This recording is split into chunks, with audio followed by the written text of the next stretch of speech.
Good evening and welcome to the very first ZFA lockdown learning session. My name is Bren Carlil and I'm the Public Affairs Director at the ZFA. We are hoping to make these lockdown learning sessions a frequent occurrence, and indeed the very next session will be this Sunday evening at 8 p.m. And that conversation will actually be between the Israeli ambassador to Australia, Mark Sofer, and the ZFA President, Jeremy Liebler, and we will have details about that session on Facebook after this conversation. So tonight's conversation is between Natan Sharansky and Rotem Greenberg. Natan is the chair of the Shlichut Institute and the Institute for the Study of Global Anti-Semitism and Policy. Rotem is the shlicha to the Perth community and speaking to us, I believe, from Perth's Carmel School. I want to thank the Jewish Agency for Israel and the Shlichut Institute and, of course, Natan for making this conversation possible. If you have any questions for Natan or Rotem, please write them in the comments section and we'll make sure that Natan and Rotem get to see them. Now, finally, after I finish speaking, I'm going to turn off my camera and my mic to avoid distraction, and the conversation will just be between Rotem and Natan. So without further ado, Rotem, over to you. Hello, everyone, and welcome to our conversation with the amazing Natan Sharansky. My name is Rotem Greenberg, and I'm the community shlicha of the Jewish community in Perth. I am part of Shlichim delegation from the Jewish Agency of Israel, who are working with the Jewish community in Australia and New Zealand. As Shlichim, we work in the local communities, in the youth movement as well, bringing an authentic Israel spirit, as well as educational and cultural programs, and promoting Aliyah, of course. Before I'm going to start, I would like to thank the Jewish Agency and the Zionist Federation of Australia for organizing this meeting. And of course, I want to say Toda Rabba, thank you very much, to our amazing guest tonight, Natan Sharansky, and to all of you in Australia, New Zealand, Israel, and around the world that are watching us right now in Facebook streaming. Most of you will know exactly who Natan Sharansky is. Born as Anatoly Sharansky on January 20, 1948. He's a politician, a writer, a mathematician, a chess prodigy, and a human rights activist who previously served as a chairman of the Jewish Agency and as a member of the Israeli government. Natan, who took his current Hebrew name when he was finally allowed to immigrate to Israel, was charged with treason in the Soviet Union in 1977.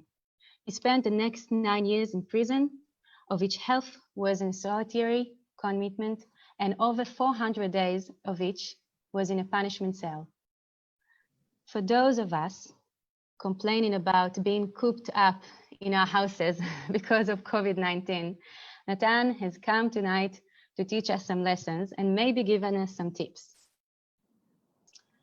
Natan was released in 1986 immediately and made Aliyah. Shalom, Natan, and thank you for joining us tonight. Ma shlomcha, how are you? I'm okay. Enjoying the quietness of Jerusalem, and of course, as all of us feel a little bit disconnected from my grandchildren, but nevertheless, feeling that that's a good time to feel ourselves reconnected as people. We are grateful for your time tonight, and we are looking to hearing your insight and into your time before you made Aliyah, as well as challenges facing Israel in the diaspora today. We have a few prepared questions, if it's okay with you, from the Jewish community in Australia and New Zealand. People are also watching us, as I said before, on the live Facebook stream, and they're going to write some questions. I'm going to try my best. I'm telling everyone I'm going to try my best to bring as many questions as I can to Natan. We're going to start with the first question. Are you ready? Yeah, I'm ready. Israel and Australia are currently locked down due to coronavirus. I've seen news articles that you played chess against yourself in your head when you're in solitary confinement in order to keep sane. Is it true? Akol tov. We're going to wait a second. Is that true? And what other tips can you offer us here in Australia because we're going to lock down all Australia. Yeah. So which tips can you give us? Okay, look, first of all, of course it's true, but you have to understand, I was absolutely assimilated Soviet Jew, having zero of Jewish identity, no holidays, no tradition, no language, no faith, no Brit Milah, no Bar Mitzvah, zero knowledge, because that was the policy of the Soviet regime. And no freedom, of course, it was totalitarian regime. And then after 1967, after the victory of Israel, when suddenly all the world is looking on you and asking how you Jews did it, and you don't understand why they see such a direct connection between me, assimilated Jew, and Israel. And that's when I started reading in the underground books about ourselves, books which were brought by American, French, Australian Jews as a tourist.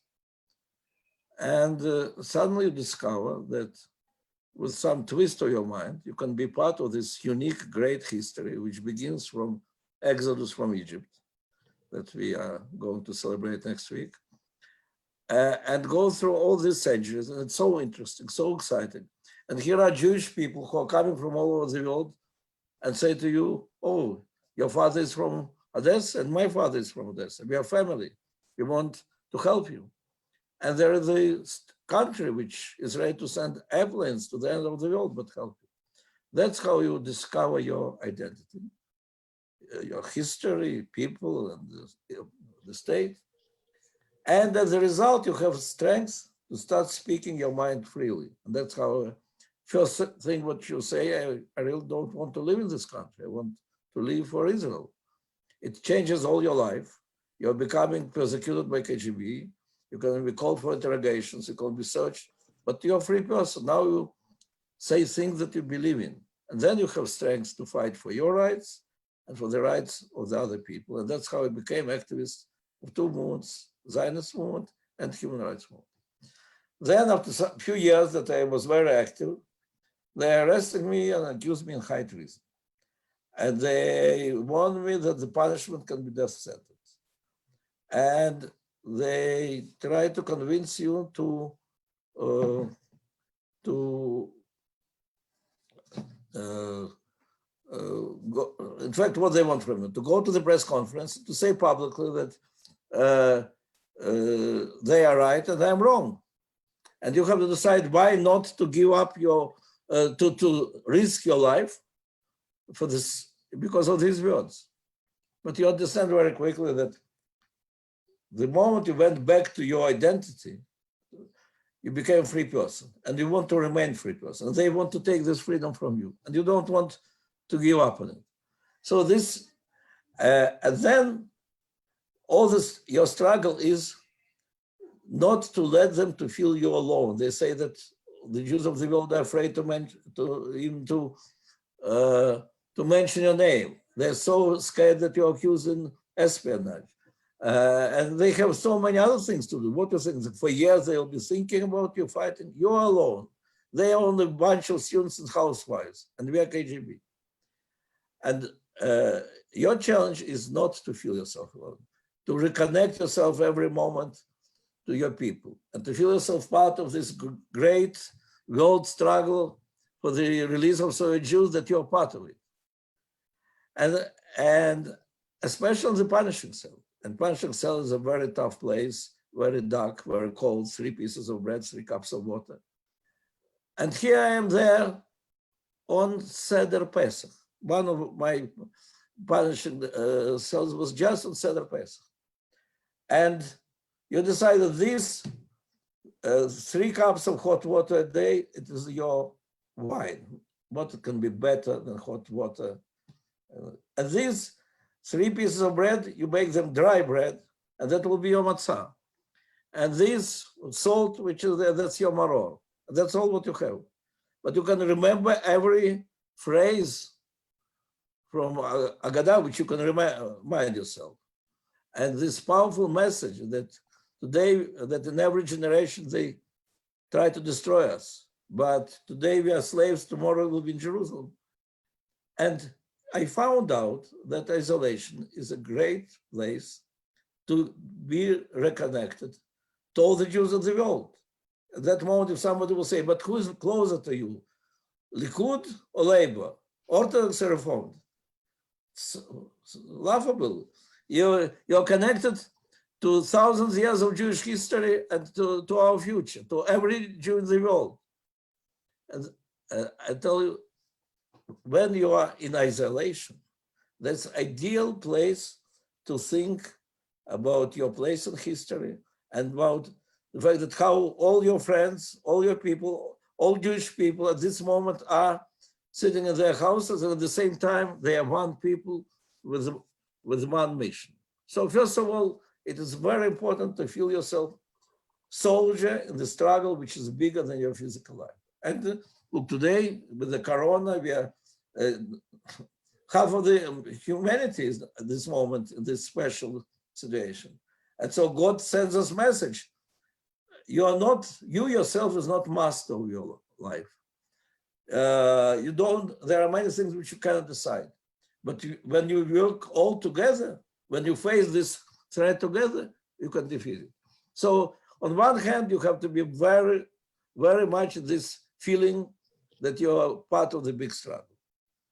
And that's a really good place to connect yourself to your people. Second, you should never lose your sense of humor. You should always be able to laugh on yourself on the station. In prison, I loved to tell to my guards, prison guards, anti-Soviet jokes, because they are very funny, but they cannot laugh. That will be the end of their career. And you say, can you give us an example?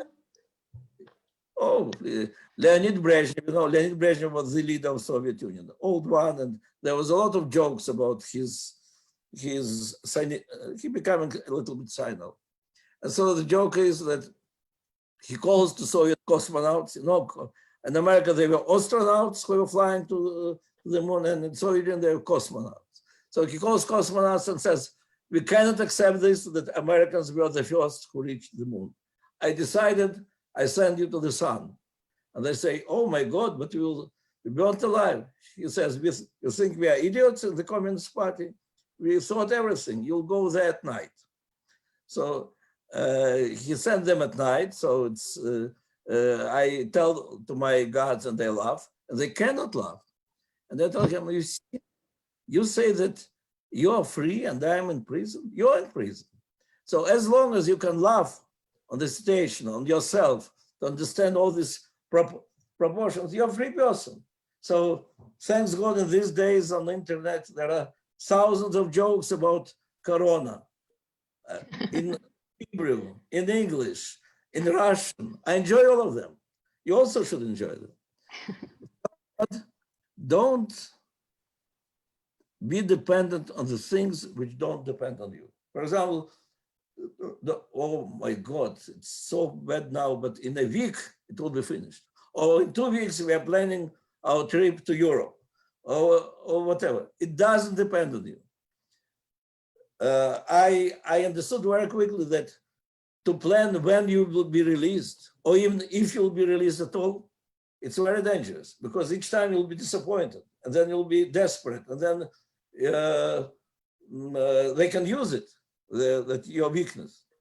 So instead of this, it doesn't depend on me when I'll be released, but it does depend on me what I'm saying them this day, whether I remain a free person, whether I say no to KGB. So it doesn't depend on you when this situation will finish. But it does depend on you if you decide the plan. Let's say in the next 3 days, I'll finally read the book which I wanted to read and I didn't have time. Or in the next month, I'll study the French language, some other language which I wanted very much, I didn't have time. And put some very challenging timetable for you. But then it depends only on you. Then you're the owner of your time and of your life. And from what you started, hobbies. It is very important to use things that you loved to do, but had never time to do, which can be of use now. My great hobby was chess. I tell you frankly, I loved chess because at the age of 5, when I learned it and found that you can think freely. I also found that I can beat people who are taller than me. And everybody was taller than me. So I won everybody in my class, and then in my school, and then in my town, and so on. So it was giving me a lot of confidence. But then when it was already boring, so I decided to start playing chess simultaneously with 10, 15 people. And then I started playing chess in my head without looking at the on the board with one person, and then with 2 persons, with 3 persons. But it was all hobby, entertainment. Now in the punishing cell, when for hundreds of days you are absolutely isolated, dark, cold, hunger, and the idea that you will be deteriorating intellectually. Here I'm playing thousands of games in my head. I win all of them. I not only win all of them, but next game I turn the board and try to improve the game of the opponent. Then I improve the previous game. So not you are only winning, you're improving the game all the time. So you intellectually become stronger. So what I can recommend, think about, first of all, you don't have to play chess in your head. You can play chess with the help of computer with all the world. Or you can play piano, or you can sing, or you can draw, or you can do whatever you really want to do. That is your time to enjoy life. So enjoy your life. That's my advice. Okay, thank you. I'm going to move to the second one. Second question. I don't know if you know about it, but 35 years ago, the Australian Jewish community was mobilized by the Let My People Go campaign, if you heard about it, a global campaign led by Easy Libre, who brought together a truly impressive coalition of people from the wider community in Australia, not least Malcolm Fraser and Bob Hooke. The campaign was designed to put pressure on the Soviet Union to release the refusniks, Mesuravim. An entire generation of Australian Jewish began Zionist activities live participant in this campaign, for example, by demonstrating outside of the Palace Theatre in Melbourne, where the Bolshoi Ballet was performing. This is just one of the examples. When you were in prison, did you know about Australian and international efforts to have you and the other refusnik freed and allowed to immigrate? Okay. First of all, we have to understand that we, Soviet Jewish activists, or refusniks, as we were told, those who were refused to get permission, we could never survive in our struggle even one day, because after all, it was a totalitarian regime which killed already millions of their own citizens in order to keep control over their lives. So we could never survive if it wasn't from the very first day, the struggle of all our people. The struggle of American Jews, the struggle of European Jews, the struggle of Australian Jews. I have to say that Australian Jews' struggle was a pioneering one. You just mentioned Easy Libre. Easy Libre started the struggle in the beginning of 60s, something like in 63, 64. It's earlier than any other group of Jews anywhere. American Jews first were discovered Soviet Jewry after Elie Wiesel in 1965 visited Soviet Union and wrote the book, The Jews of Silence. And the real massive struggle and pressure on American government started already in the end of 60s. Here in the beginning of 60s, Australian Jewry was already one of the first who was mobilized, and Easy Libre has played a very important role in this struggle.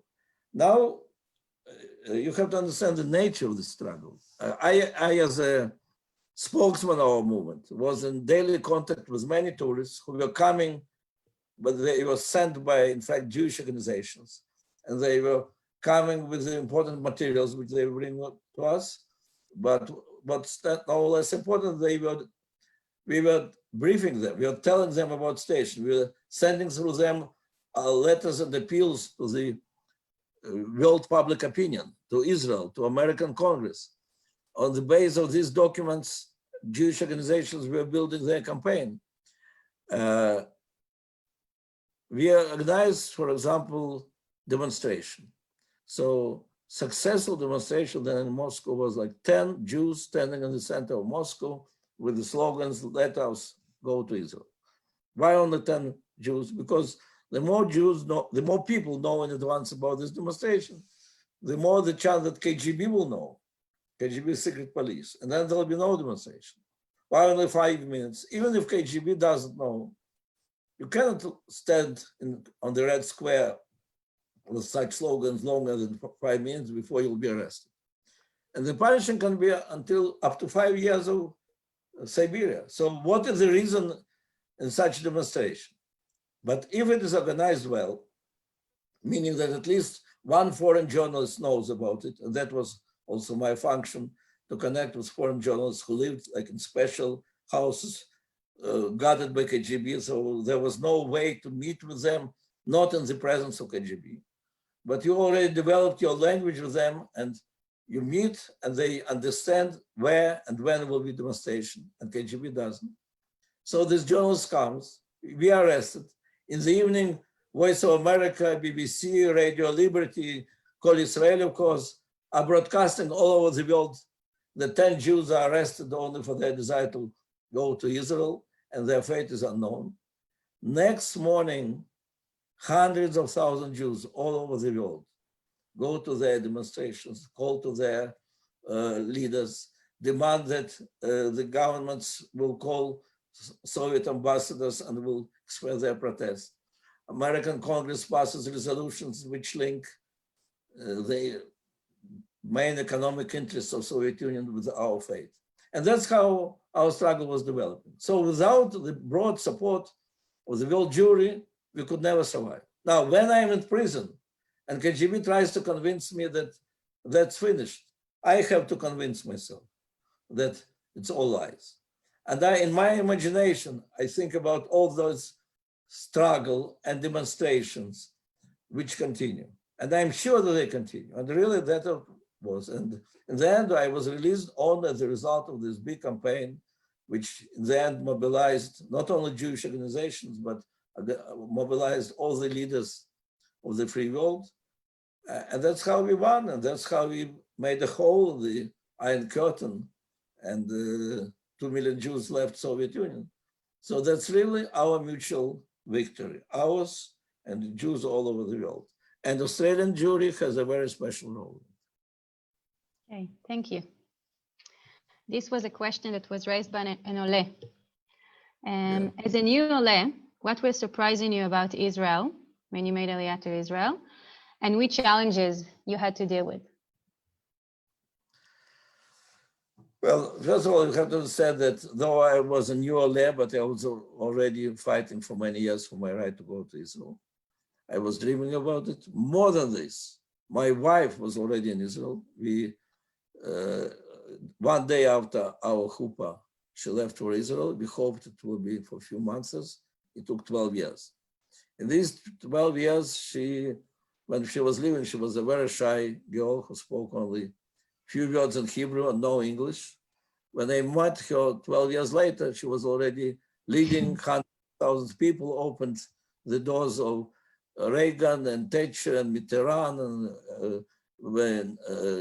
Queen of Netherlands. I don't think there was any political leader in the world that she didn't succeed to reach him or her. And she was also, of course, Israeli in every meaning of the word. So she was also my ulpan. So I didn't have two big problems in terms of absorption. I discovered Israel as extremely bright, welcoming, exciting, interesting place. It's not surprising.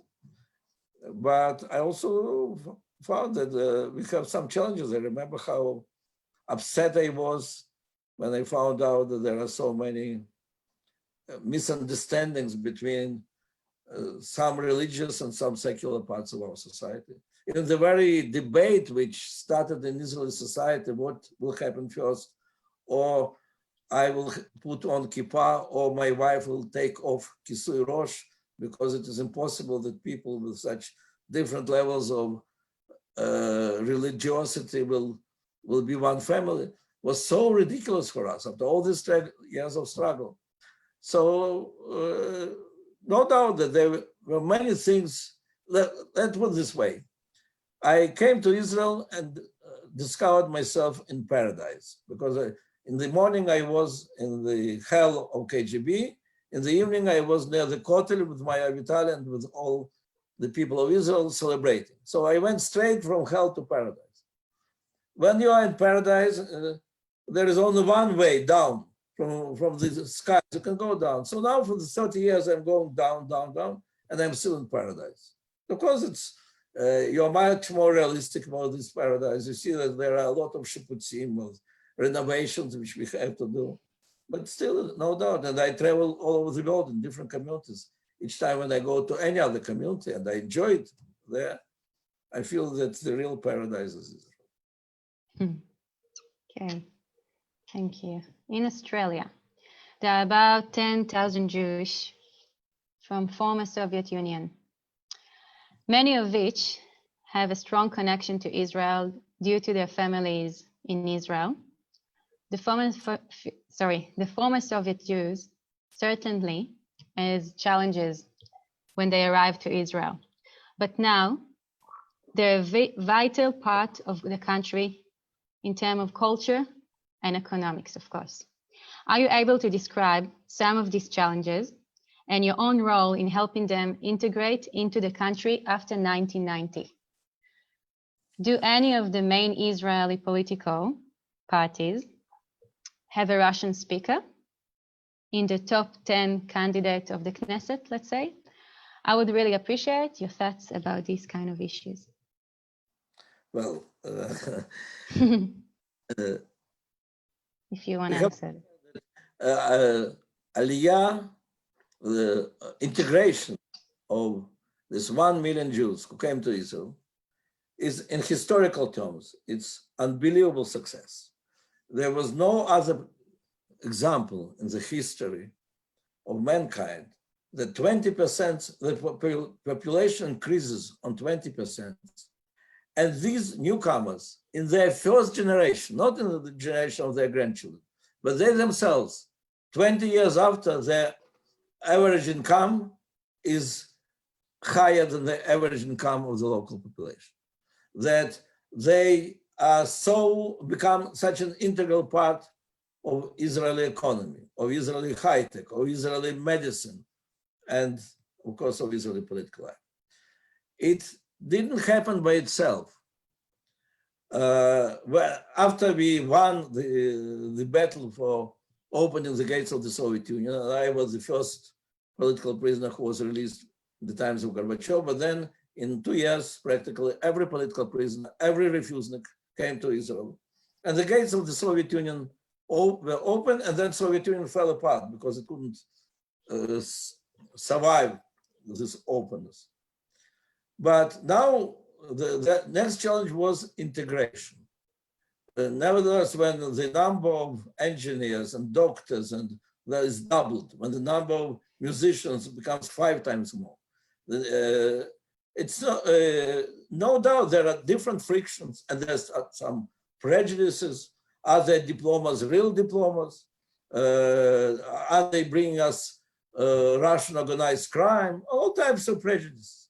And at some moment, we decided that the best way to fight with these prejudices is not simply to speak how good we are, but simply to enter those places where decisions are made and to become part of this decision-making process.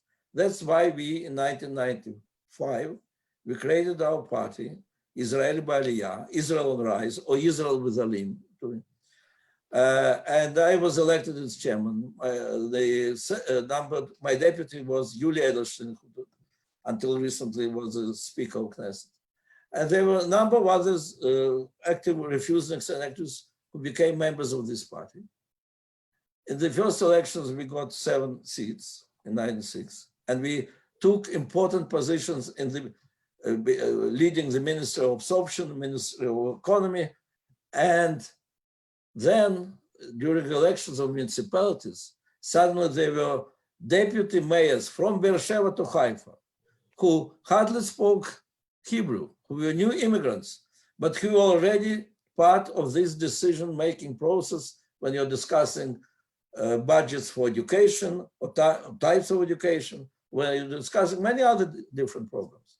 That's what accelerated greatly all the process of integration. Because if before we were looking for the ways to help to one aliyah to the other, now we could pass laws, now we could change budgets, now we could launch projects of building housing for seniors in 1,000 units.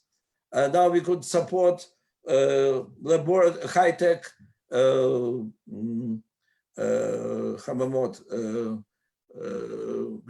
greenhouses for new high-tech ideas with which this aliyah came, and many other things. So as a result, all the parties started competing. They understood that our aliyah is a very powerful force. In fact, we decided that we are needed only as long as integration goes. The sooner this aliyah will not need this special party, the better. So we existed for 7 years, and then we joined Likud because there was no need in that specifically party of new aliyah only. But the change was unbelievable. Today, practically every party has Russian speakers on their list, but it's not already important because after all, it's already second generation of our aliyah who are fully integrated in the process of making decisions in this country. And no doubt that is the secret of quick integration. As our slogan was then saying, there is no integration without representation. And we reached it. And the other slogan which we then had and which was great and very successful is that we are a new type of the party. We go to prison first and then to politics. And today, of course, it sounds even more actual when there are, unfortunately, so many politicians who went different way, first to politics and then to prison. We'll talk about the politics as well. I'll keep a few questions for this after, if that's okay. Thank you. There's another question about Aliyah that connects to what you said. The numbers of Olim have historically swung between those needing to go to Israel because of security situation in their own countries, and to those that live comfortable lives, sometimes from Australia as well, to make Aliyah for Zionist reasons. Are you able to comment on the recent Aliyah trends? From where are the Jewish people returning to Israel these days? Well, I'm not speaking now about the time of Corona because now there are very special. Yeah, it's totally different. No, Alima is still coming, but they, of course, when they come, they go immediately for isolation for 2 weeks, and all the process in the countries from which they're coming and the process here goes much more slowly. But if you look what was only 3 or 4 months ago, we in the last 10 years, Aliyah went up from 20,000 to 30,000 a year. The half of them is coming from the former Soviet Union, from Russia, Ukraine, others. There is Aliyah from France. At the highest moment, it was like 7,000. I think now it's like 3,500. There is Aliyah from America for all these years is always 3,500. And there is Aliyah from Latin America, about 1,000 a year. There are a few hundred from Britain, and yes, there is from Australia, from South Africa, other countries. Look, historically, main waves of Aliyah were Aliyah of escape.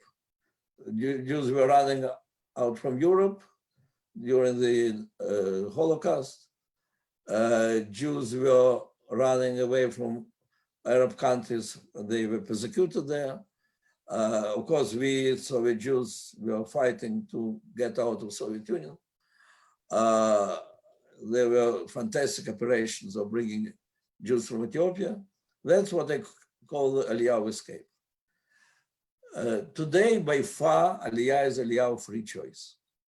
That Jews have to make this decision for themselves. Even when they say, well, but there is, for example, anti-Semitism in France, so they are coming because of the anti-Semitism. Yes, but they have a choice. They can go to America. They can go to Australia, by the way, and that's one of the options for them. They can go to London, they can go to Miami. In Canada, they can, in Montreal, they can continue living their life in French.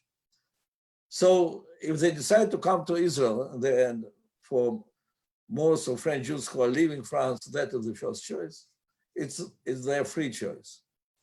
And I think that's a very important change. It's change for Jewish agency, because one thing, when you have to save Jews, you have simply to send quickly airplanes. And the other thing that you have to find a way to give to young Jews feeling why it is cool, why it is interesting, to connect them to Israel. First, you're doing it through short trips to Israel, or maybe to summer camps, then to longer trips to Israel and so on. So it's a very different type of work. But I think we have to, even those of us who want all the Jews to make Aliyah, and I personally believe that the best place for every Jew in the world is Israel. But we have to treat with respect the decision of every Jew in the world to live where they want to live. And we can't force them.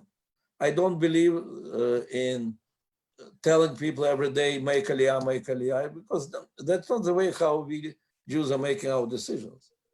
But we have so many ways to show how life in Israel is exciting and interesting and full. That's our challenge. So it's different types of challenges. And I would say that it's good that now our Aliyah is Aliyah of free choice, of people who consciously decide that they want to build their home in Israel. I'm going to ask you now a last question about Aliyah. As part of my tafkid as shlicha, I'm also an Aliyah shlicha. And we're dealing as shlichim for Aliyah, we're dealing with this question sometimes of, do we need to still promote an Aliyah to Israel? Or maybe as well, to continue and growing the community in their own country and support the community itself? Maybe. Well, when I came to Jewish agency, and it was 11 years ago, and then was the head for 9 years, I insisted that we will change a little bit our emphasis. That I said, of course, Aliyah is extremely important. And that's, in fact, the highest moment of the fulfillment of Zionist dream. But in order people will make this decision, their free decision, they have to feel stronger connection with their identity. They have to feel themselves strong in their desire to be part of their people, part of their country, part of this history. And so our aim has to be to strengthen Jewish identity, to strengthen the Jewish connection. And Israel, of course, our main tool in strengthening. And some people, as a result of going through this spiral of experiences, which we can give to every Jew in their youth movements, in summer camps, in short programs in Israel, and long programs in Israel, and that will be the spiral of experiences. Some of these people, in the end, will make Aliyah, and that's what we want. Some will not make Aliyah, but will be active in their communities. Some will be active in the struggle for Israel. Some will not be active at all. They're passive people, but they'll make sure that their children will get Jewish education. It's all part of the same process of strengthening and building our Jewish family. And that's why I'm saying there is no contradiction between strong Jewish community and strong Israel. In fact, as I was saying many times to our board of governors, if you want to have more Olim, you must have more Jews. You must have Jews stronger connected to their roots.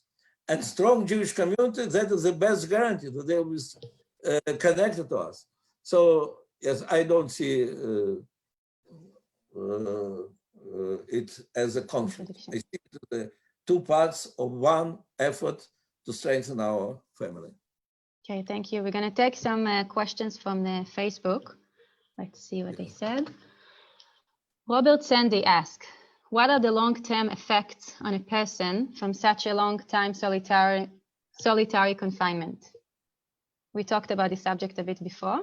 Yeah, well, it depends. If while in solitary confinement, you remind yourself why you're there and you succeed to overcome this isolation psychologically and break these walls and feel yourself connected to what's happening in the world, to the struggles, to the process and so on, you're going out of this healthy and full of energy and full of desire to continue your struggle. And that's what happened with me. But if, God forbid, you are destroyed by KGB, if you give up on your inner freedom, on your integrity, or if it is not a confrontation with KGB, but simply you are so depressed that you accepted that you're alone and you're lost in your loneliness, then you can be really destroyed and weakened person. So it all depends on you. You will be what you feel you are. But that's some kind of inner effort which you have to do all the time. Okay, we're going to take another question for now from the Facebook. Jack Cray Pot asked, when you were a young man, how were you able to tell a difference between Soviet propaganda and the truth, especially in terms of Israel's victory on 1967? Well, 1967, it was already easy because we had already no illusions about it. But you have to understand from, I grew in the Jewish family. There, as I said, there is nothing Jewish, but there is a lot of anti-Semitism, street anti-Semitism and state anti-Semitism. And there are permanent discussions about it in the family. And you know that these discussions are only for the family. I am 5 years old, Stalin died. Stalin was the big dictator. And my father explains to me that it is making sure that neighbors don't hear. We lived in communal apartments, few families in one apartment. So he explains to me that that is very good day for us, for Jews, that we were all in big danger and Stalin died. It's very good. Remember all your life that miracle happened. Stalin died just in the time of our danger, but don't say to anybody, do what everybody does. And then next day I go to the kindergarten and I cry together with all the children about Stalin. And I sing songs, how grateful we are to the son of all the people, Stalin, for our happy childhood. And I sing and I cry, and I have no idea how many children are crying like me, knowing that that is a lie, and how many are really crying. So that is the life in which I used to live from the age of 5, in my case, knowing that it's all lies, and but the truth has to be kept only for your small family or small circle of friends. And that's how we lived. The books which we wanted to read were prohibited, and so we were looking for them in the underground. Discussing the big ideas, we had to be very careful not to say something critical about the Soviet regime. And at the same time, in order to succeed, you had to pretend. So it was double life. Everything what was about Jews was close to us because of anti-Semitism. So when Jewish state is winning, of course we're feeling that it's like our football team won. And if, in addition to this, the people near you start asking you how you guys succeed to do it, then you really feel that you have something what they don't have, and you want to learn about this something. That's how it happened. Okay, thank you. There's few questions. We're going to go back to the Facebook soon, but there's a few questions from Shlichim. There is a question from Tzufim Shaliach, Scouts in Australia, as well as a Shaliach for Garin Tzabar, Michael. He asking, what do you think it is the role of the Zionism today, and how different it is from before? The role of Zionism. First of all, Zionism changed the fate of Jewish people and our perception of the world. Many of us felt inevitably as victims who have to adjust ourselves. And even today, living sometimes in free countries, you feel that you have to adjust yourself and to have to, in some way, double life. Today, if there is guarantee of the continue, if we are absolutely confident that Jewish people will continue their mission in this world, it's because there is a state of Israel.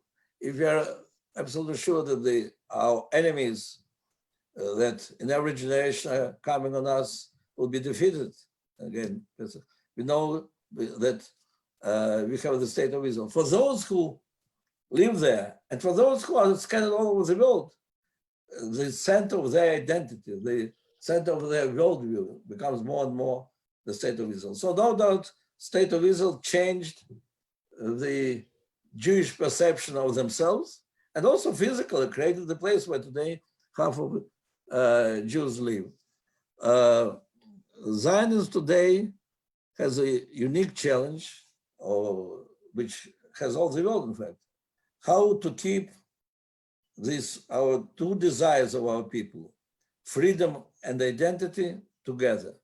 And I would say that is the challenge for all the mankind. We can see there is half of the world which is ready to give away their identity for the sake of their freedom, like in Europe, and how decadent and meaningless and defenseless becomes their life.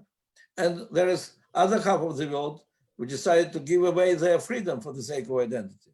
And they're becoming fundamentalists, they're becoming racist, and a lot of bad things are coming from them. And so Israel, Zionist state, is insisting to be a free country in the Middle East. So Middle East is all filled with dictatorships, and we insist that it will be their free country. And it's proud national state in the free world. We are part of the free world, which many of the parts of the free world gave away on the idea of proud nationalism, but we're not. And that's the challenge of Zionism, to prove how fruitful this connection between freedom and national pride is. Okay. Now it's a very important question. Yeah. What do you think is the value of the Jewish community in Australia to Israel, to the country of Israel? Well, I can tell from my experience, Jewish community of Australia was a very warm community. Is much less assimilated community than many other parts of diaspora Jewry. I think the percentage of Jews going to Jewish schools in Australia is 5 times higher than in the United States of America. It's very supportive, of course, of Israel. And also it's on the forefront of the struggle which we all have now against new anti-Semitism, against extreme forms of attacks on Israel, which I defined 20 years ago as the new anti-Semitism. The legitimization, demonization, double standard of Israel is anti-Semitism. And not everybody understands it. I think the Australian Jewish community understands it. And the struggles which you have today are for good and for bad, but in the universities, in the media, in the liberal community are very important. We are not giving on our liberal values, but we are not, but we are ready to fight for the good name of Israel against all these new anti-Semitic attempts. So that's the role. Having said all this, I will tell, I think every family has to decide how many more generations they're going to be in Galut. And I'm not saying more, I'm not saying as sometimes our shlichim of Aliyah saying, make Aliyah immediately. I understand it's your free choice. Thanks God you're in a free country. There are no pogroms. And I don't want you to make these decisions as a result of fear of pogrom, because Israel is not a shelter. Well, it is a shelter, but there are many other good shelters. Israel is something much bigger than this. So keep your very strong connection to Israel and keep your options open. Yeah, I like this answer. Okay, let's see what you think about the next subject. A key concern from the Australian Jewish community in recent years has been the very long extradition process of the accused child sexual abuser, Malka Leifer. I think the community will be very interesting. I think the community will be very interesting and would like to hearing your thoughts about this case, particularly how many Israelis know about this issue, and why do you think it's taking so long in Israel? Well, I met with the girls who are not girls now anymore, but who are victims of this case. So, you know, it's one family, 3 sisters, and when I was the head of Jewish Aid, I don't remember, like 5 years ago when they came to Israel, I met with them. I wrote very strong letters to Israeli leaders. I, of course, believe that this person should be extradited as quickly as possible. Now, if there are political intrigues behind this case, probably, but at the same time, you understand, but not only. Israel is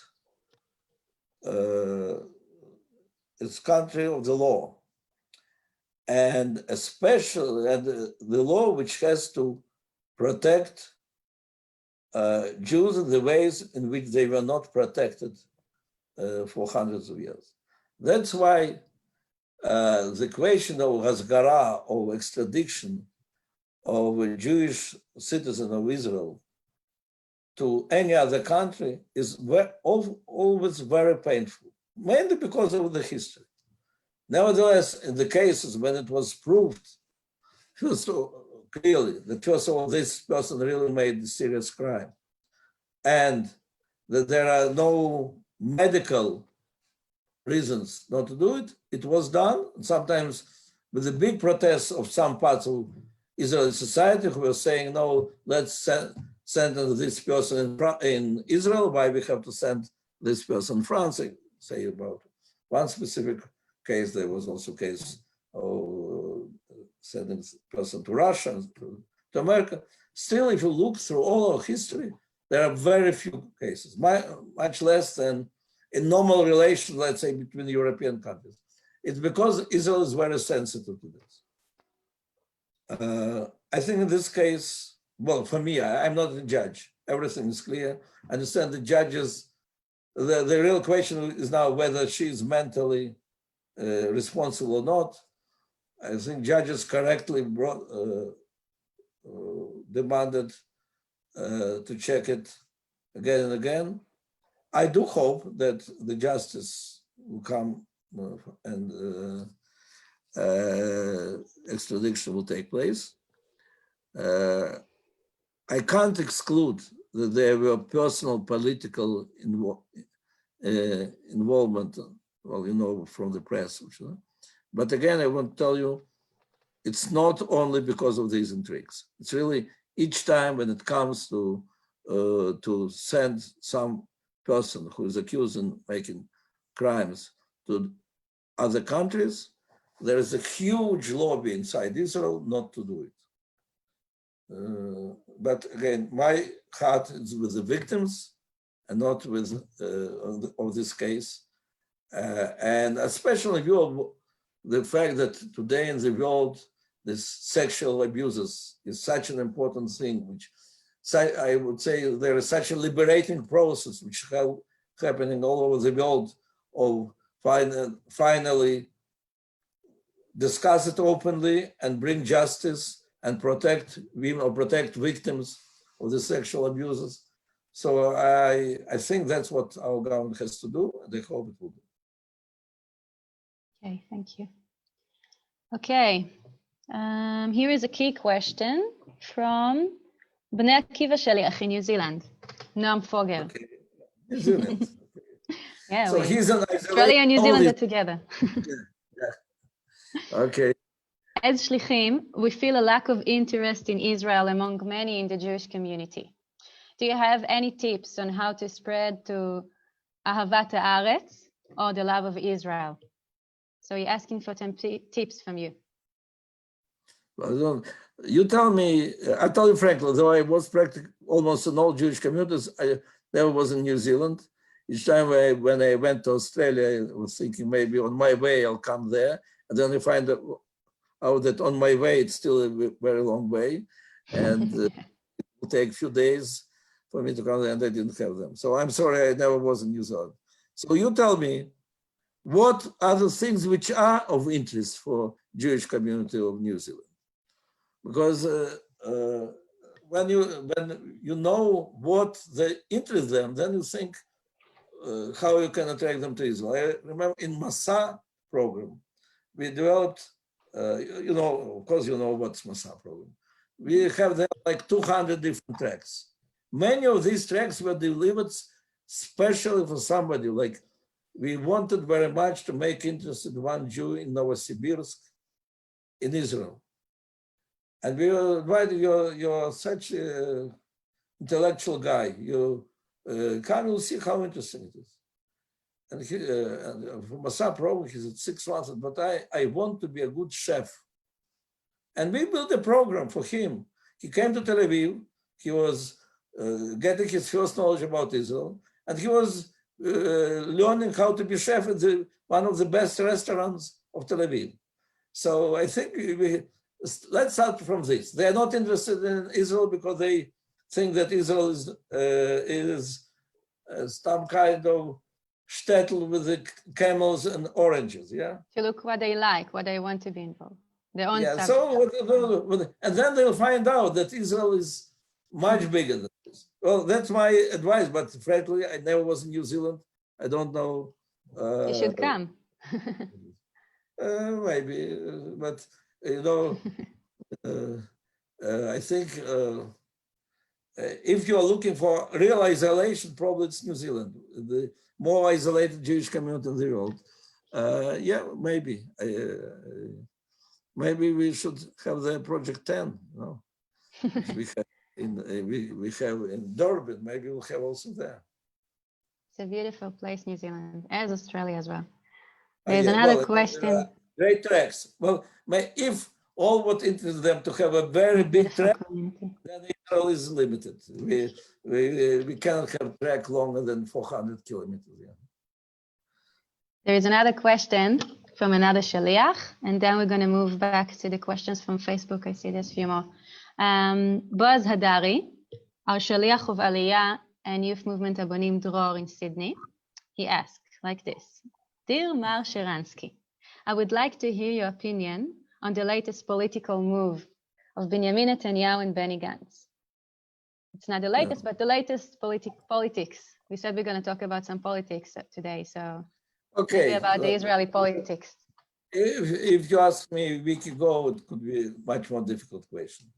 But no, we have this klala elections, the chaos of elections, the whole year. Elections. Yeah, with all the efforts of everybody, in the end, the results of elections were always clear. People want unity government. Now, in addition to all this, we had message from Kadosh Baruch Hu, Corona. What means what message of Corona? People of the world have to unite their efforts. So definitely we need unity government of the world. So we are not responsible for the unity government of the world. Let's start from Israel. So let's have unity government in Israel. So I really think that Benny Gantz made a very courageous step. And I understand all the political criticism that he lost a lot of his political power, but he lost it in order to stop this vicious circle of more elections and more elections and more elections, just at the time when we urgently need the government. I do hope that, and by the way, Bibi Netanyahu also made a step which put him in a very difficult position in his government by promising a big part of power to Benny Gantz in terms of the ministers, but also in terms of influencing on the legislation, protecting the Supreme Court, and many other things. So both of them are under big pressure and criticism from their own camps. But I think what they're doing is absolutely necessary. This quicker, I hope even before Pesach, we'll have unity government, the quicker we can start dealing with the financial problem, our crisis. I'd say with the medical part of the problem, our government and Bibi Netanyahu are dealing quite well if you compare it with other countries. We were the first who closed our airfields, then put people in isolation, then made sure that grandchildren are isolated from the grandfathers. The fact that, let's say, America was doing it only 10 days later made all the difference. So I think until now, we cannot complain the way how we are dealing with this in medical terms, but economically, it is a disaster because transitional government cannot make any economical decisions. So I think we have to do it as quickly as possible and go ahead. And all the criticism, well, we'll have to deal with this on our way. Okay, let's move on to some Facebook questions. Okay, there are many. Well, but we don't have so much time, no? We don't have much time. Let's take a last one. Okay. Yeah. We sometimes hear the assertion that Israel's Jewish character and its democratic character are in tension with each other. What would you respond to this, to that? First of all, of course they're in tension. They are built, there is built-in tension. I'll go back to my personal story. I became the activist of two movements in the end, movement of human rights and Zionist movement. And there were people on both sides, dissidents in Russia and Israeli officials responsible for contacts with us, who were pressing me to make a choice. They were saying, are you a universalist or you're a nationalist? Are you fighting for the rights of your people only, or you defend freedom in the world? And I felt that it's an absolute mistake. I don't have to make this choice, because if I have strength to fight for human rights in the world, it's only because I got my identity, and as a result of it, there are values which I have seen which are more important for me than physical survival. When physical survival is the most important, then you're fighting only for your career. The moment you have identity, the moment you are part of this historical process, you have sense to fight for freedom. But so I discovered for myself that there are two basic desires which people have: to be free and to belong. To be free, it means a very individual desire that nobody will tell you what to think. To belong, opposite, to feel that there are many people in the world who share your views, and it is so important for you that these views will prevail, that you're part of this historical process that is more important than your individual life. So, of course, there is deep contradiction, and that's why there are always attempts to solve it by giving away one another, or that because of our identity we'll give away our freedom, or because to defend our freedom we'll give away our identity. And we see what are tragic results when people are giving it away. So we in Israel, and in fact we Jewish people, now we are in Pesach, Jewish people, we got freedom and identity together. We went from Egypt, and then we were called Am, people. And then we got our commandments on Har Sinai. So that's our identity and that's our freedom. We got it together, and we are fighting for our right to keep it together all our life. And Israel, yes, Israel is fighting to be Jewish democratic state, And those of us who think that one is important and the second is only adjective, it's wrong. I know there are many people who think that important thing is Jewish or important thing is democratic, and the other is a transitional term. It's a big mistake. Yes, there is contradiction, there is tension, but that's what makes our life full and interesting. Okay, thank you. We're going to finish with, sorry. Yeah. No, I think just at the time of Pesach, let's remember how we got it, two things for one price, our identity and our freedom, and it's important to keep them like this. Okay. Natan, yeah. Thank you so much for joining us tonight. It's actually morning in Israel, Nachon? We started. Well, already not even 12 morning, already. 12 o'clock. So, toda rabba for joining us. It was a pleasure to meet you and to speak with you. And thank you everyone for joining us on the live stream on Facebook. I hope we answer most of the questions. And hope I'll see you again. We'll speak more. Toda rabba, Natan. Chag Sameach. Chag Sameach, Chag Pesach Sameach. Natan, thank you so much. Rotem, thank you so much for that conversation.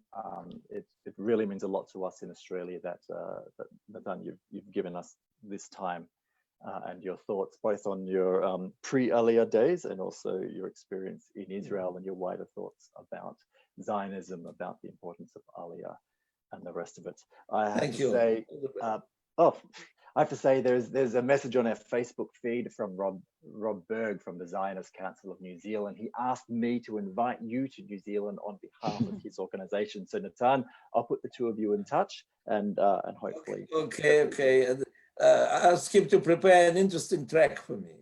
Okay. Yeah, I will, and we may have to wait till the planes start again, but we have a little bit of time to prepare. Look, thanks once again. Thank you everyone for tuning in. Just a brief reminder that we have another of our lockdown learning sessions this Sunday evening with the Israeli ambassador Mark Sofer in conversation with the ZFA president Jeremy Liebler. So I look forward to seeing you all then. Until then. And Jeremy is the son of Izzy Liebler. Yeah. The nephew. Nephew. Okay. Yeah. So yeah, the great family which played a very important role in the history of struggle. Yeah. Okay. Good. All the best. Thank you once again. Thank you everyone. And Toda rabba. Thank you. Good night. Bye.